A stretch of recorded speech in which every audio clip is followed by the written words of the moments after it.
my wife announced. I'm leaving you for someone better. The house is all mine now. She had appraisers and lawyers ready to go, believing her new man's money secured her victory. I let her make all the plans. She forgot the house sits on my family's land. My grandfather's old Bulldozer starts up just fine. Don't miss the twist. Subscribe and be part of the journey. I, Cole, 39, male, had been with Aubrey, 37, for 12 years, married for 10. We lived in a masterpiece of glass, steel, and reclaimed wood that I had designed and built myself. A home that had been featured in architectural magazines. It was perched on 10 acres of rolling hills in the Texas Hill Country, land that had been in my family for a century. I was a high-end custom home builder, a job that earned me a variable, but comfortable $200,000 a year. Aubrey was a luxury real estate agent. A career that had taken off once she had our beautiful home to use as a stage for her wealthy clients. Our life was a performance of her design. Our home was the backdrop for her endless stream of parties, networking events, and photo shoots. I was the quiet, capable craftsman in the background, the man who had built the set. Her friends were other real estate agents and their wealthy clients, a circle of people who measured a person's worth by the square footage of their house. The man she was leaving me for, Richard, was one of those clients, a tech mogul with a 9-figure net worth. The affair had been a quiet, open secret for months. Her announcement was not a confession, it was a corporate takeover. She saw the house not as our home, but as the ultimate asset, and she had every intention of acquiring it. A month before her announcement, I had received an offer to lead a sustainable community development project in Costa Rica. It was a passion project, a chance to build something with meaning. The salary was less, but the work was more. I had presented the idea to Aubrey. Costa Rica. To build huts in the jungle, she had scoffed. Don't be ridiculous, Cole. Your next project is the new mansion for Richard's portfolio. That's real money. She saw my dream of a life with purpose as a foolish distraction from the more important business of accumulating wealth. She had no idea how much that conversation had clarified my own future. Update 1. I told Aubrey I would pass on the Costa Rica project. I let her believe her vision for our future, a future of building ever larger monuments to other people's wealth, had won. But I quietly began laying the groundwork for my own exit. I formally accepted the position in Costa Rica, deferring my start date by 3 months. While Aubrey was busy with her client, Richard, I was busy with my lawyers. We reviewed the original deed for my family's land. It was an ironclad, multi-generational land trust. The land had been gifted to me by my grandfather long before I had ever met Aubrey. The house was a marital asset. The land it sat on was not. Her friends, oblivious, would praise her ambition. Aubrey is going to be the biggest name in Texas real estate, one of them told me at a party. She just needed a partner who could keep up. I would just nod and smile, a quiet, knowing calm settling deep in my bones. I opened a new bank account and began methodically separating my personal and business finances from our joint accounts. Update 2. The confrontation was her production, staged in our soaring, open-plan living room. I had just come home from a long day on a job site. She was there, with Richard, her new man, standing silently behind her like a statue. This is when she made her announcement. She was leaving me for someone better. Her lawyer had told her the house was hers. Richard is prepared to buy out your half of the equity, she said, her voice a cold, businesslike monotone. The appraisers are coming tomorrow. This is my house now, Cole. It was an ultimatum, a final, brutal transaction. She believed she held all the cards, backed by her lover's immense wealth. I looked at her, then at the house I had poured my soul into building. And I made my choice. Okay, Aubrey, I said quietly. If that's what you want. She smiled, a thin, triumphant smile. She thought it was the easiest negotiation of her life. Update 3.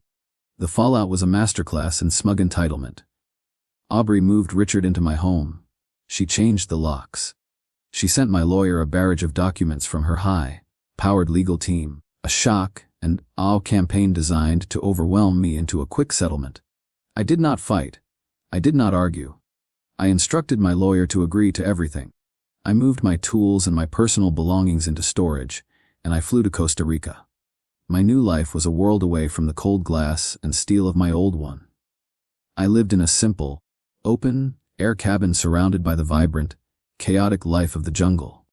I was leading a team of local builders, designing and constructing a community that worked in harmony with the land, not on top of it. The work was hard, the days were long, and I felt a sense of peace I hadn't felt in years. I was not just building houses, I was building a home. Update 4, my new project thrived. Our sustainable designs and community-focused approach attracted international attention. I was building a new reputation, one based on purpose rather than profit. Back in Texas, Aubrey's victory lap came to a screeching halt. The divorce proceedings stalled the moment my lawyer presented the land deed. Her legal team was stunned. The house, they explained to her, was a fixture on land she did not own and had no legal right to occupy. She could have the house, but she would have to move it. Her powerful new man, Richard, discovered that even his vast fortune could not rewrite a century-old Texas land trust. The dream house had become a multi-million-dollar prison. I heard through a former mutual friend that the mood in my old home was no longer celebratory. Update 5, our Costa Rica project was featured in a major international architectural journal. The article, titled Living Architecture, praised our work as a new model for sustainable development. It included a photo of me, smiling, surrounded by my new team. The article, a testament to a different kind of success, made its way back to Texas. The pleading emails from Aubrey began to arrive. She was sorry. Richard was not the man she thought he was. He was a bully, obsessed with winning. She had made a terrible mistake. Her friends, the same ones who had celebrated her new life, went silent. Her public narrative, the story of the powerful woman who had traded up, had collapsed into a bizarre legal quagmire that was becoming the talk of the real estate community. Update 6, she appeared in Costa Rica. She showed up at my construction site, looking exhausted and out of place in designer clothes that were wilting in the tropical heat.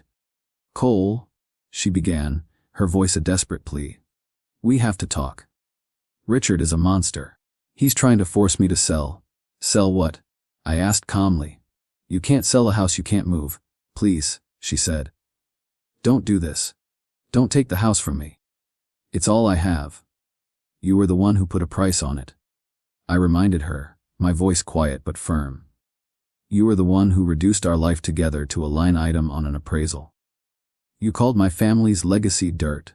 It turns out the dirt is the only thing that's actually worth anything." I turned and walked away, leaving her standing in the mud of a life she could not comprehend. Update 7, her final, desperate move was to sue me for emotional distress, claiming I had trapped her in the house with the intent to cause her harm. It was a frivolous, absurd claim. My lawyer countered with a simple, powerful legal motion of formal notice of eviction. As the legal owner of the land, I was giving her 90 days to vacate the property. The notice included a legal addendum, informing her that any fixtures left on the property after the 90-day period would be considered abandoned. Her lawsuit was dismissed. Her online campaign to paint me as a villain who was trying to make her homeless backfired spectacularly. The local Texas news outlets, smelling a story of a rich woman getting her comeuppance, reported on the legal details with undisguised glee. She became a local cautionary tale, the real estate agent who had forgotten the first rule of real estate: land is everything. Update 8. A year later, the 90-day eviction period had long since passed. Aubrey, after a bitter and public breakup with Richard, had been forced to abandon the house. She had taken a low-level job with a commercial real estate firm in Dallas. I, meanwhile, had started my own development company in Costa Rica. I was in a new relationship with a woman named Sophia, the lead environmental scientist on our project. Our life was a quiet, happy collaboration. On the 1-year anniversary of my move to Costa Rica, I flew back to Texas. I went to my family's land. The house was still there, an empty, silent monument to a dead dream. The next morning, my grandfather's old Bulldozer, which had been sitting in the barn for 20 years, Started up on the first try. It took me a full week of hard, satisfying work to reduce the entire house to a pile of recyclable debris. Update 9. The story of the demolished mansion became a local legend. My family's land, now cleared and pristine, was officially dedicated as a public nature preserve, named in honor of my grandfather. I received one last, broken email from Aubrey. It was a single sentence. "I hope you're happy." I replied with a single sentence of my own. I am. Final update. A few months ago, I was at a sustainable building conference. One of the keynote speakers was a celebrated, elderly architect, a man whose work I had admired my whole life. He had seen the article about the Costa Rica project and had sought me out. "I saw your work," he said, his voice a gravelly whisper. "It's honest, it has soul." He then looked at me with a knowing smile. "I also heard what you did with that house in Texas. Good for you." He shook his head. "People forget," he said.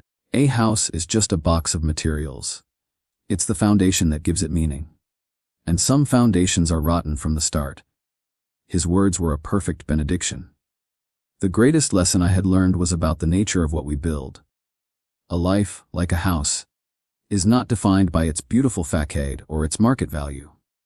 It is defined by the integrity of its foundation, by the ground it is built upon, and by the respect you show for the heritage that lies beneath it. My life now is simpler, smaller, and a world away from the grandeur I once knew, and it is built on solid ground.